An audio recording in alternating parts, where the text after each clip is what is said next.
Hindi ko lang po tatalin na sinisid si Jimboy.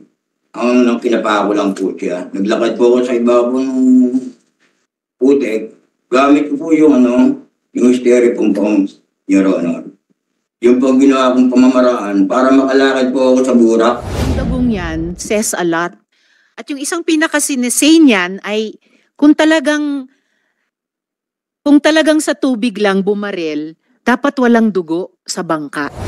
Yan ang papel natin dito sa mundo.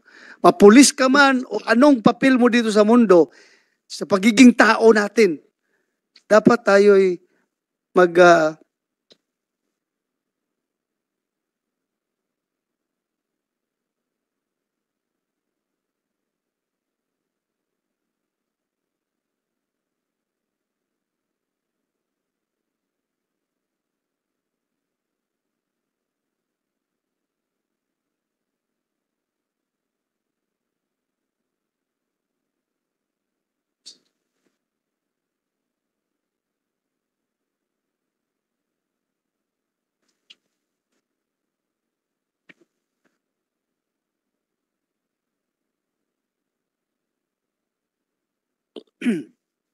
alam nyo, hindi lang masama ang loob ko sa sinapit nila, ng pamilya nila.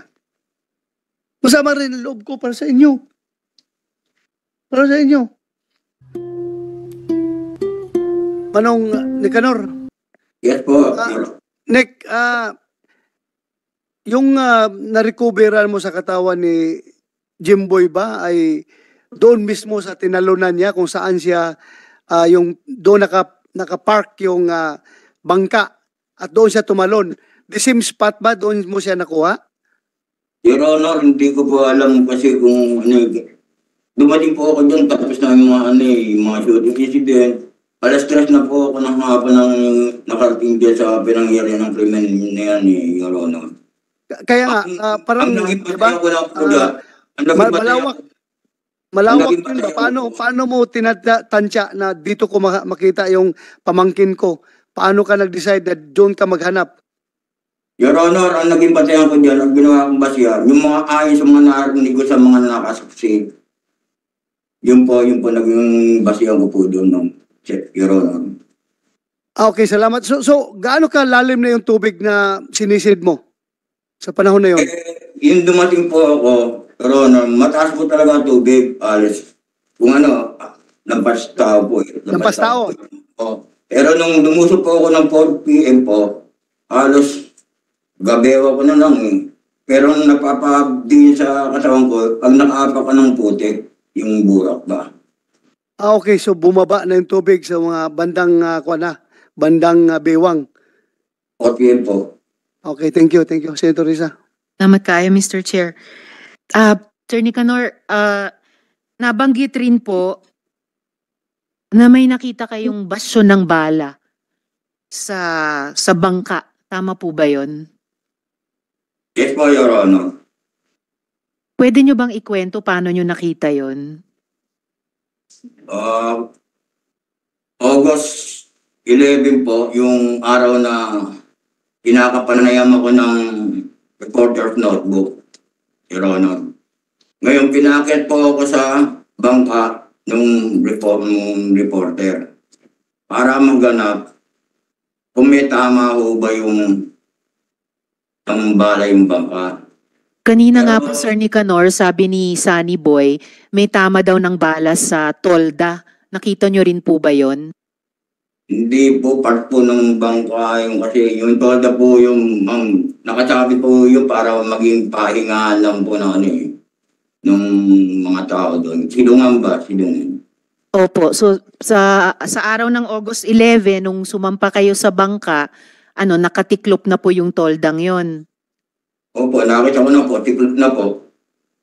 Tapos pero may nakita ba kayong tama ng bala sa ibang parte ng bangka? Wala po.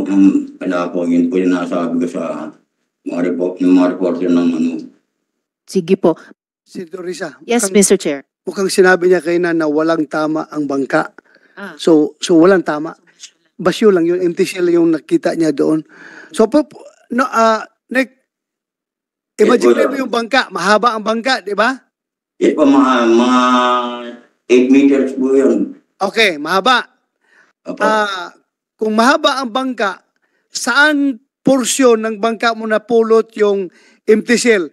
Sa dulo, sa likuran, sa atras, o sa gitna ng bangka, o malapit sa makina, o whatever.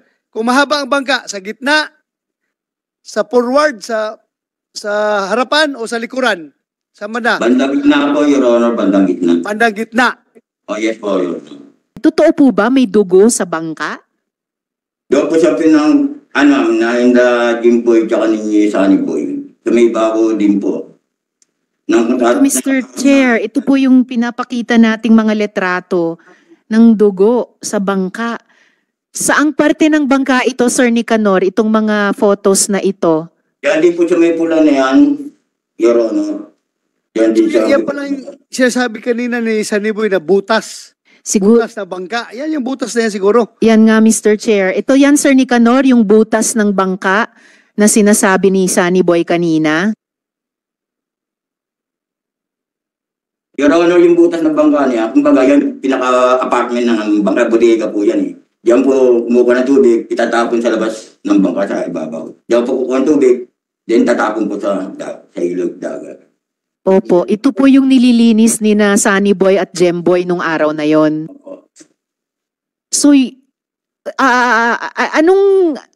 anong naiisip nyo nung nakita nyo una nyong nakita itong dugo sa may butas? So, ibig sabihin po ba, dun pa lang sa bangka, nabaril na po si Jemboy? Di ka po masasabi yan, Your Honor, kasi talaga, sir po sa insidente ng baril na dyan, wala po. Senator Risa, Yes, Mr. Chair. saan mo nakuha itong picture na ito?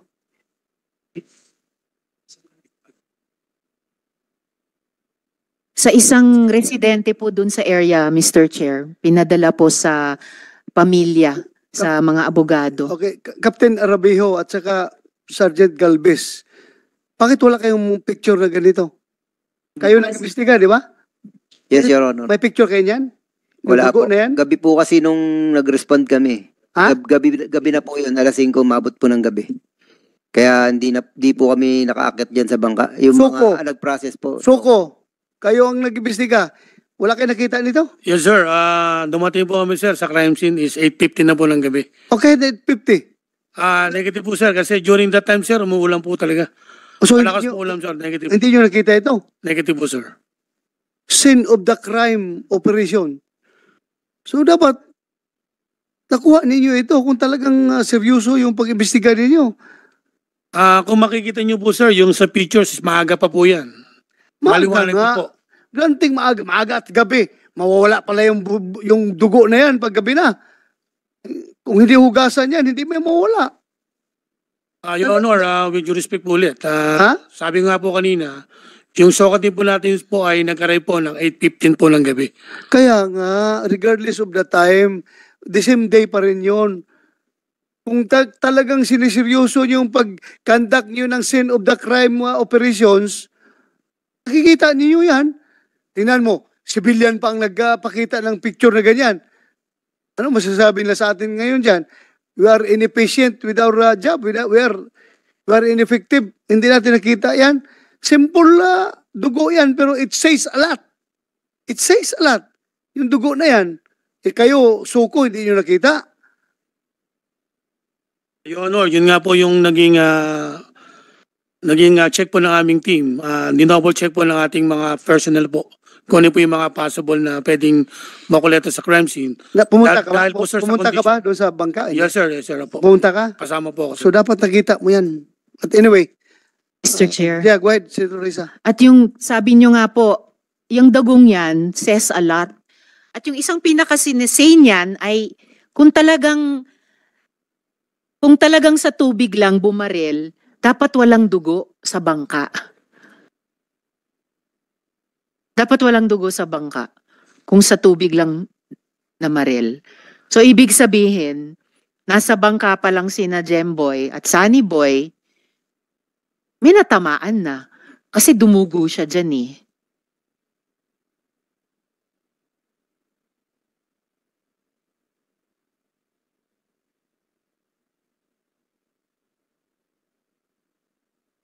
Sir Nicanor, meron pa po ba kayong gustong sabihin tungkol sa lahat-lahat ng itong nangyari? Yes po. Ay, sorry po talaga, sir. Nakikiramay po talaga kami. Yung pangyayari.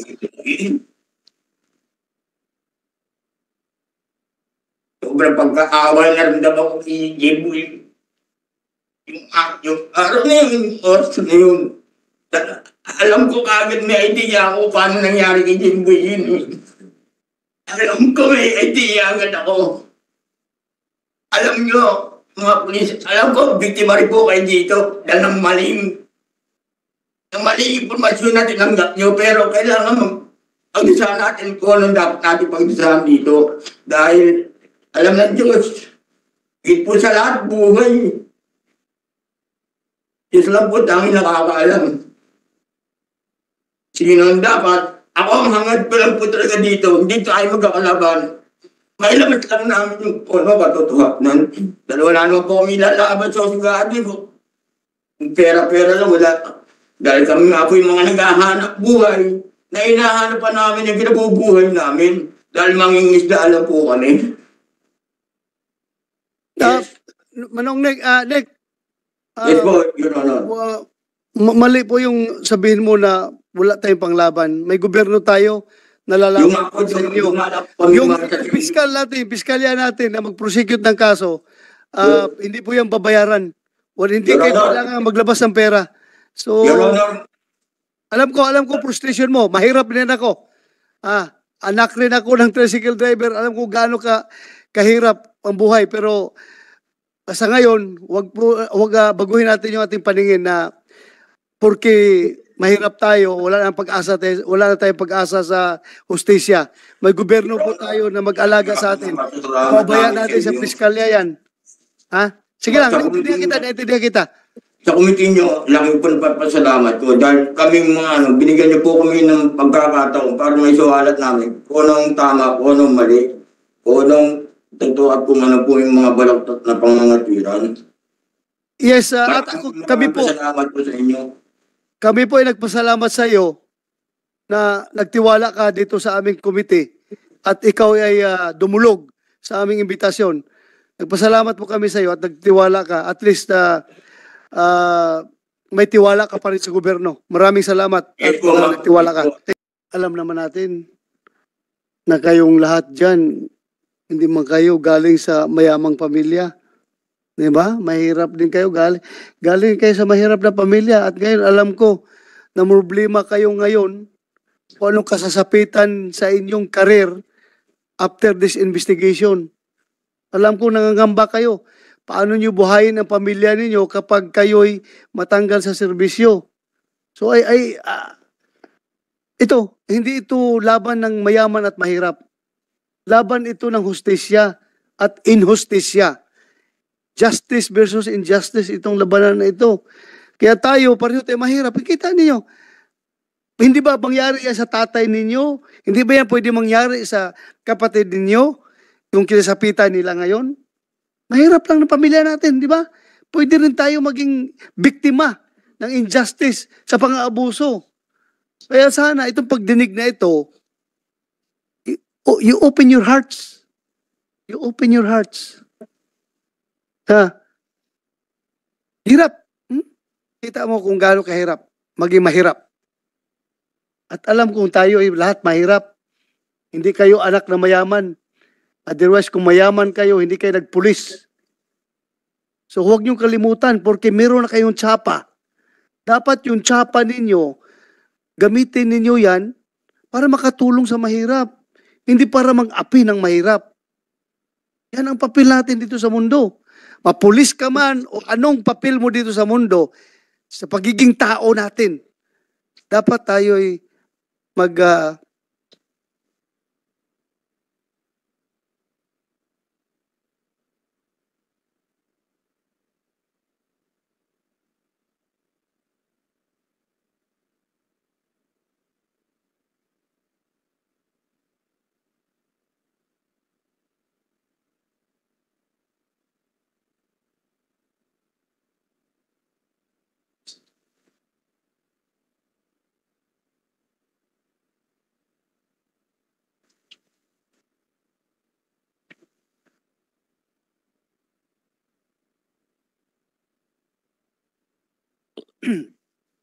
alam nyo, hindi lang masama ang loob ko sa sinapit nila, ng pamilya nila.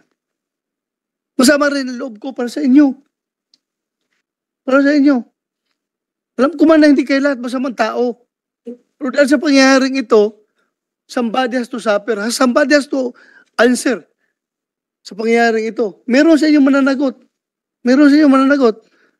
At ako nalungkot para sa pamilya ninyo. Mga anak ninyo na hindi makapag-aral dahil matanggal kayo sa serbisyo. Nalungkot ako sa mga mahal nyo sa buhay. Mawalan kayo ng trabaho.